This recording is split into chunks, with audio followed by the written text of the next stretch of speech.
नमस्कार दोस्तों। आज दुनिया एक ऐसे मोड़ पर खड़ी है जहां हर रोज कहीं ना कहीं से कॉन्फ्लिक्ट्स और युद्ध की खबरें आती हैं। लेकिन इन सब के बीच दुनिया में एक ऐसी संस्था भी है जिसे इन्हीं कॉन्फ्लिक्ट्स को रोकने की जिम्मेदारी दी गई थी, यूनाइटेड नेशंस। आज के इस इन डेप्थ एक्सप्लेनर में हम दुनिया की सबसे बड़ी इंटरगवर्नमेंटल ऑर्गेनाइजेशन के पर्दे के पीछे की सच्चाई को बिल्कुल ऑब्जेक्टिवली समझेंगे। इसके इतिहास से लेकर इसकी सबसे बड़ी कमजोरियों तक हर एक पहलू को डीपली एनालाइज किया जाएगा।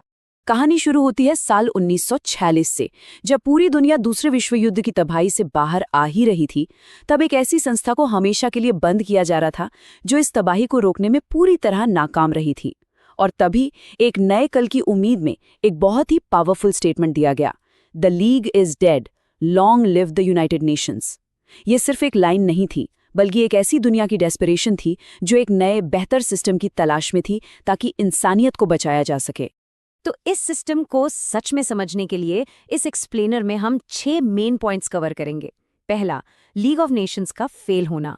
फिर वर्ल्ड वॉर के बीच से यूएन का जन्म, इसका स्ट्रक्चर, सबसे controversial security council veto, UN की कामयाबी और नाकामयाबी, और आखिर में इस संस्था का भविष्य। तो आइए शुरू करते हैं पहले हिस्से से, यानी failure of the league of Nations. United Nations को समझने के लिए उसकी प्रीडिसेसर लीग ऑफ नेशंस को समझना बहुत जरूरी है।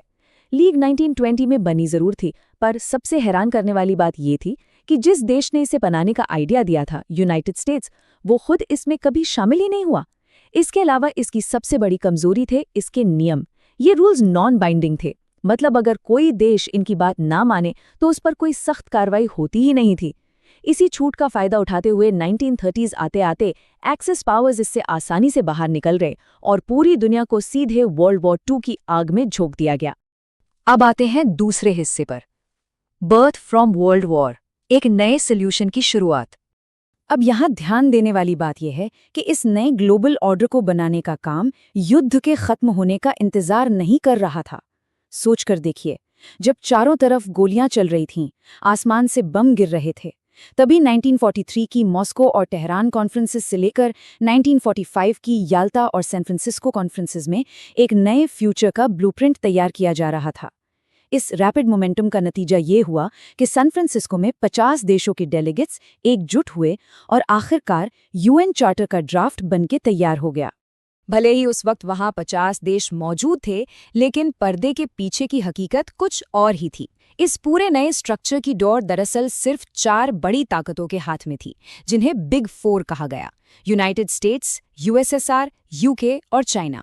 इन 4 मिलिटरीली डोमिनेंट देशों ने अपने खुद के इंटरेस्ट्स को पूरी तरह सेफ रखने के लिए टर्म्स को अपने हिसाब से हेविली नेगोशिएट किया।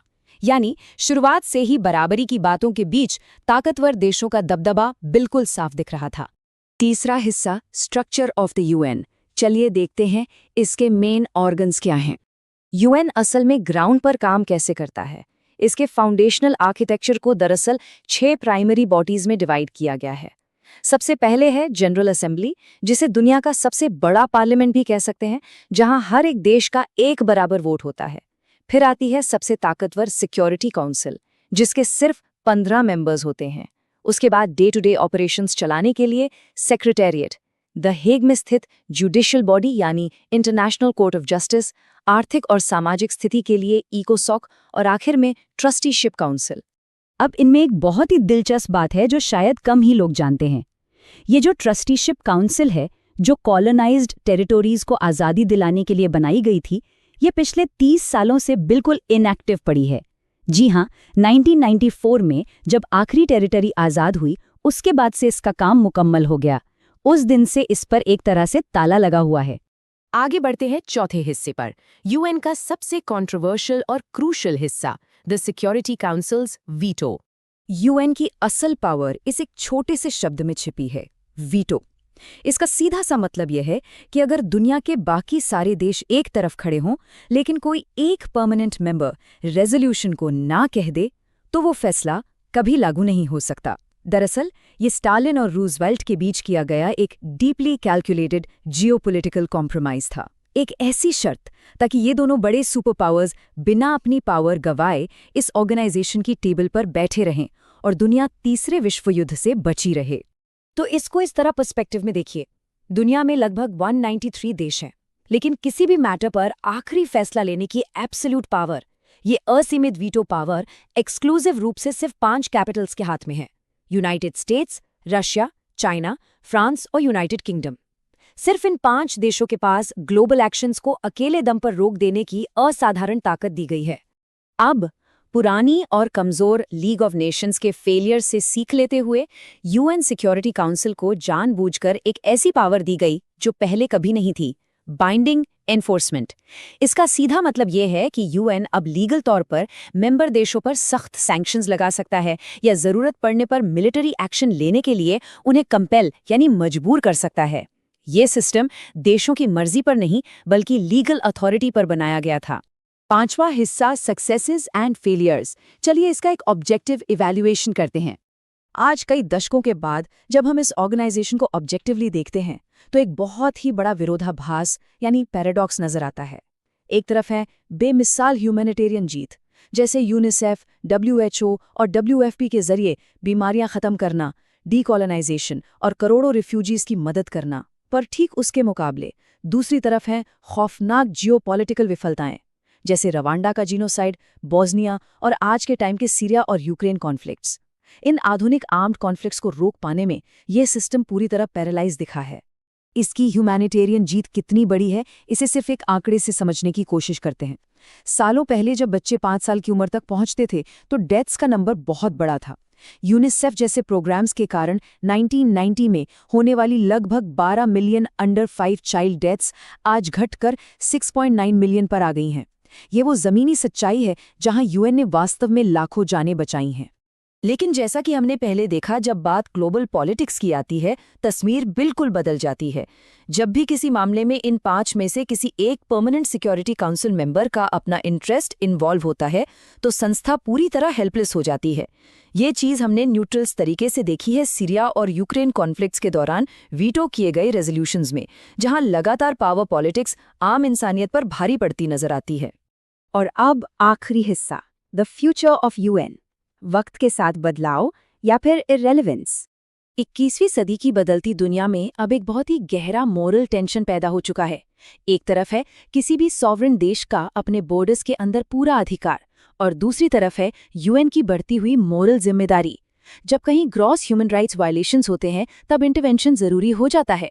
लेकिन सवाल यहीं फंसा रहता है कि एक देश की सॉवरेनिटी बड़ी है या उसमें रहने वाले मासूम लोगों की जान। ये 1945 का बनाया रूल बुक आज की रियलिटी से टकरा रहा है। और यही कारण है कि आज पूरी दुनिया से सिक्योरिटी काउंसिल में रिफॉर्म लाने की एक मैसिव पुश चल रही है।